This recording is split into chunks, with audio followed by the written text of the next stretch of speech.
Hey, NOSA community. This is Shamika, and I am back with part two, the virtual assistant edition. And I am excited to talk about this topic today because it kind of rains home because I even had to learn about this myself. So today we'll be talking about how to actually integrate a virtual assistant into your business. So welcome, come in, feel free to drop your questions. I'll ask based on my own experiences. And then I've left a couple of links below for you guys to check it out. So one, I want to say there's different types of VAs. So VAs aren't kind of a one-stop shop and you can get the same thing. Some of the traditional roles that virtual assistants operate in include your administrative support or executive administrative support, your social media management, recruiting, marketing, bookkeeping, even real estate. So those are areas that I've seen VAs operate the most in and probably the easiest in my opinion. And for our purposes as NOSAs, I wanted to share a little bit about how I used VAs in my business and some things that I did to prepare for onboarding and bringing on board a virtual assistant, along with sharing some of the tools and software that I use to kind of make that process seamless for them to onboard and train, as well as for us to stay in communications and move forward on different projects. So first of all, as always, when you're looking, as I mentioned in the other video, you want to do your research. So you want to talk to a couple of different companies that offer VA services. I encourage people to get referrals. That's what I did in total, probably over the past 7 years. I probably had a total of 5 VAs. Operating in different roles in the business, but that's kind of my grand total so far. And in the last video, I'll talk more about, why some of those VAs work with me and why some of them don't. So what you want to take into consideration when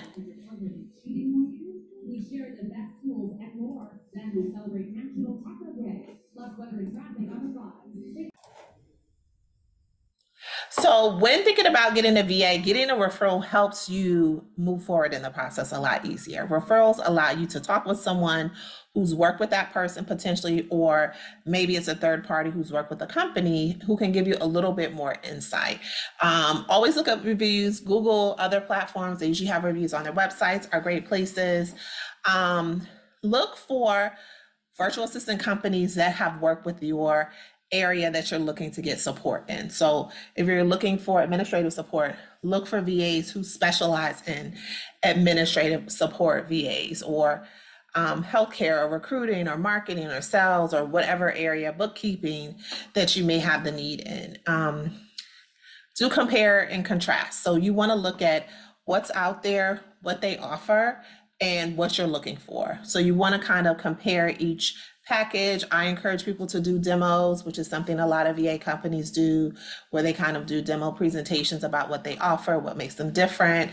Always be prepared to ask questions. So these people are going to work for your business. So you want to make sure that you have the right and best presentation of individuals in your organization. So you want to make sure to ask questions of the company. Hey, what's their background? Do you guys have any training involved within your company for VAs? Do you have VAs that specialize in things like IT or LinkedIn? So those are things that I would definitely consider and think about when looking for a VA, and they're definitely things that I've done in the past. A couple of other questions once you kind of started the process is try to get a couple of different resumes for your VAs. So most companies, in my experience, can send you over 3 or 5 different VAs that kind of meet the criteria based on the job description that you created and shared with them. And from there, you're able to talk with them via Zoom. And that kind of helps you get comfortable in that environment, especially if it's not something that you normally do. And then it also allows for you to be able to kind of get a feel for them, ask them about their experiences, ask them about their background. And here are a couple of questions, and I'll drop this in the comment section below, that I've used in previous conversations with VAs, including, hey, what made you decide to become a virtual assistant? And one of the reasons that question is kind of good is because it kind of gives you, their experience, where they are in deciding that particular career path. always want to know a little bit about their background if they work with similar clients. Um, their proficiencies in softwares and different systems that you use within your business is always great to know, because you want to kind of know how much training that you may have to provide. So knowing kind of where they are from a system, software technology standpoint of view is important. I also ask about communication styles, and that's just to get to know the person a little bit. Some people are really great communicators in writings. Others might be great at, verbal communication. So those people might be good at, hopping on Zoom sessions or Google Meet sessions. So you want to kind of know that going in, so that you can prepare for any sort of training that you'll be providing. And any systems that they use that they may have used with other clients that help them work with that client. So in going to working with a virtual assistant, especially if it's your first time, many times VAs have tools in place and resources in place that help them do their job. So it's always great to have them incorporated in the training process in the beginning. So they use systems like Trello or a Monday or different project management types of systems. You want to incorporate that in what you're doing, especially since it's not something that you typically do. You don't want to start from scratch. So you want to use someone's expertise, their resources and skills to help you kind of get started. And then also I ask a question around how long have you worked as a virtual assistant? And many times you can find that in their resume, but asking the question is nice, because when you ask those types of questions, you also get a cue as to their communication style and how effectively they communicate. So some other things that you want to take into consideration when you're at that point where you're looking for a VA is what I mentioned before, which is budget. And I tell people a lot of VA companies are so flexible. So don't commit yourself to 40 hours a week until you truly know that the role that you're asking them to do is a 40-hour-a-week job. Also, don't commit yourself to necessarily the lowest paying opportunity to bring a person onto your organization. You really want to focus in on things like this. You want to focus on quality over quantity.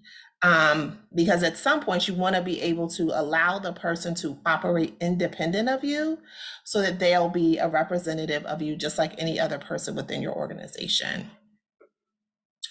Some other things are get organized. So this is probably the best time and the first time that many people can take a step back and look at their organization and kind of see where there's holes and gaps where they may need to fill it. So this is a great time to get yourself organized, clean up different things, delete things, create better systems, improve your scheduling and things like that, to make sure that when you bring the person on, they're getting the information you want them to have and kind of have a clear pathway.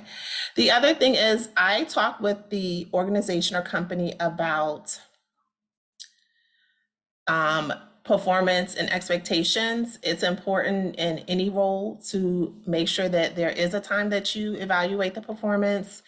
And that also it can be communicated with the organization if there's changes or if it's not a good fit. And understand sometimes, like I said, I went through 5 VAs in probably the last 5 to 7 years. It's not always a you or a them thing that it's not a good fit. It may just not be a good fit, but you do want to make sure that you identify the reasons why it's not a good fit, especially if some of those things lie on your side. So if you're not organized, or if you have too many layers to get things answered, or if there's not enough communication, or they are in a different time zone, those are all things you want to take into consideration and factor. And the last few things that you want to think about is how that person will kind of incorporate into the rest of the organization. So if it's, say, an accounting person, and maybe that's not your primary role in the organization, you want to make sure that you've kind of looped in or connected with the CFO or accountant or accounting manager to kind of touch on the things and roles and tasks that you want that individual to be taking care of.